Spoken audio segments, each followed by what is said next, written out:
मानस श्रृंखला में आज का विषय व्रत। व्रत किसी नियम का संकल्प होता है। ये व्यक्ति के स्वतंत्र धरातल पर अंकुश का कार्य करता है। व्रत का हर अणु संकल्प के साथ जुड़ा है। आज व्रत का अर्थ एक पुराणपंथी धार्मिक विचारधारा माना जाता है, किंतु व्रत तो हर युग, हर धर्म, हर व्यक्ति के जीवन का अभिन्न अंग है। इसके बिना जीवन की विकास यात्रा ही संभव नहीं। मुझे ये कक्षा पास करनी है, ये भी तो एक व्रत ही है। इसके लिए भी तो नियमित उद्यम करना पड़ता है, कार्य को व्यवस्थित करना होता है। यही व्यक्ति का धर्म हो जाता है। जैसे छात्र का धर्म अध्ययन होता है, चूंकि व्यक्ति अनेक धरातलों पर जीता है, अतः व्रतों के भी भिन्न भिन्न धरातल होते हैं, भिन्न भिन्न लक्ष्य होते हैं। व्रत अपने कार्यों के प्रति आस्था सूचक होते हैं। कुछ व्रत भाग्य के भरोसे किए जाते हैं, वहां भाग्य में आस्था दिखाई देती है। पुरुषार्थ के व्रत सामाजिक जीवन के विकास के आधार होते हैं, तो आत्मिक व्रत अध्यात्म यात्रा के लिए। समुद्र में लहरें उठती है और फिर उसी में विलीन हो जाती है। समुद्र में लहरें उठती है और फिर उसी में विलीन हो जाती है। समुद्र पर इसका कोई प्रभाव नहीं पड़ता, यह उसके स्वभाव का ही अंग है। वह तो देखता रहता है, जैसे कोई बुजुर्ग व्यक्ति बच्चों को खेलते हुए देखता रहता है। इसी प्रकार हमारे विचारों की तरंगे भी उड़ती रहती है और फिर विलीन हो जाती है। यदि हम देखते ही रहें तब, अन्यथा बहुत कुछ अनावश्यक होने लगता है।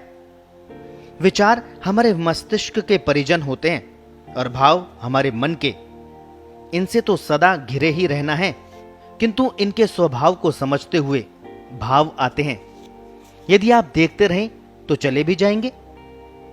आपने यदि रोक लिया, उन पर विचार किया, स्मृति और कल्पनाओं से उनको जोड़ने का प्रयास किया, तो आपको भी वे पकड़कर बैठ जाएंगे। कहां ले जाकर छोड़ेंगे, कहां नहीं जा सकता। व्रत एक अभ्यास है, निश्चित दिशा में एक निश्चित लक्ष्य को लेकर किया गया अभ्यास। आप शरीर, विचार और मन की तरंगों के स्वभाव को जानकर ही व्रत लेते हैं। आवश्यक पर ध्यान बढ़ाने और अनावश्यक को छोड़ने के लिए व्रत लेते हैं। जो विचार अथवा भाव अनावश्यक है, उसे आप देखते रहेंगे, रोकेंगे नहीं, विलीन होने देंगे। यदि ये व्रत लेते हैं तो अनावश्यक भटकाव में नहीं जाएंगे।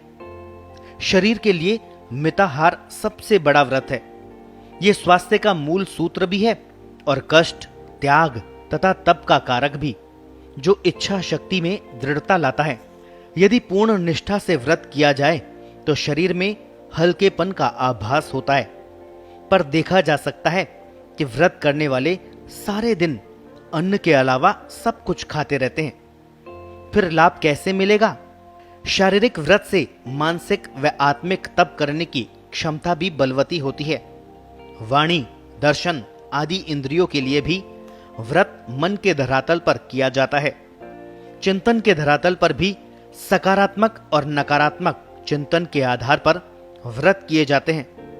नियमित स्वाध्याय करना भी मन, चिंतन और आत्मा का व्रत ही है। व्यक्ति अपने स्वभाव का, कार्यों का, लक्ष्य तथा भावों का निरीक्षण और परीक्षण करता है, नित्य करता है। नित्य नए रूप में विकसित होता जाता है। नित्य अनावश्यक को छोड़ता जाता है, चिंताओं के घेरे से मुक्त होता रहता है। व्रत का संकल्प ही व्यक्ति को भागदौड़ के जीवन में कुछ रुककर सोचने का अवसर प्रदान करता है। इसी में से जीवन के प्रति नया दृष्टिकोण बनता है। मन में नई प्रेरणा और उत्साह का स्फुरण होता है। अच्छे बुरे और सही गलत का भेद करने की सोचता है। जिसका जीवन संघर्ष में रहा हो, वह जल्दी गंभीर हो जाता है। जीवन की वास्तविकता को पहचानने लगता है। जीवन का संघर्ष ही उसे उदारमना बनाता है। जिसको अभावों से अनुराग नहीं होता, वह उदार हो ही नहीं सकता। सुविधा युक्त जीवन जीने वाला छोटी सी मुसीबत में हाथ खड़े कर देता है। स्वाभाविक दृष्टि से उखड़ता दिखाई पड़ता है। मानसिक चिंतन का व्रत व्यक्ति के जीवन को तेजी से बदलता है, इंद्रियों के अनावश्यक व्यापार को घटा देता है, सकारात्मक बोध का मार्ग प्रशस्त करता है, व्यक्ति को स्वयं की क्षमताओं से परिचित कराता है, उन क्षमताओं के उपयोग की दिशा तय करने की प्रेरणा देता है। इसी से आध्यात्मिक चिंतन का व्रत व्यक्ति में नई ऊर्जाएं भरता है, दया, करुणा और मैत्री का मार्ग प्रशस्त करता है, अपनी ऊर्जाओं में शांति और आनंद का मार्ग ढूंढने का कार्य करता है। जप, उपासना, स्वचिंतन आदि की नियमितता ही आध्यात्मिक व्रत है। सबसे बड़ी बात यह है कि व्रत यदि विवेकपूर्ण ढंग से किया जाए, नियमित किया जाए, तो व्यक्ति की स्वयं में आस्था पैदा होने लगती है, उसका आत्मविश्वास जागृत होता है, भय दूर होने लगते हैं, स्वयं के प्रति, कर्म के प्रति आस्था के सहारे वह जीवन संघर्षों को सहजता से झेल सकता है, परिस्थितियों के अनुकूल ज्ञान का उपयोग करना सीख लेता है, निरंतर विकास के पथ पर अग्रसर होता रहता है।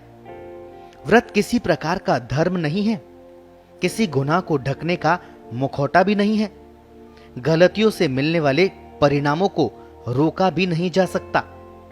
व्रत का मुख्य लक्ष्य होता है कि गलती को ही रोका जाए, ताकि दुष्परिणाम आए ही नहीं।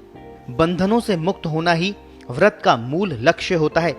व्रतहीन जीवन को तो पराधीन होना पड़ता है।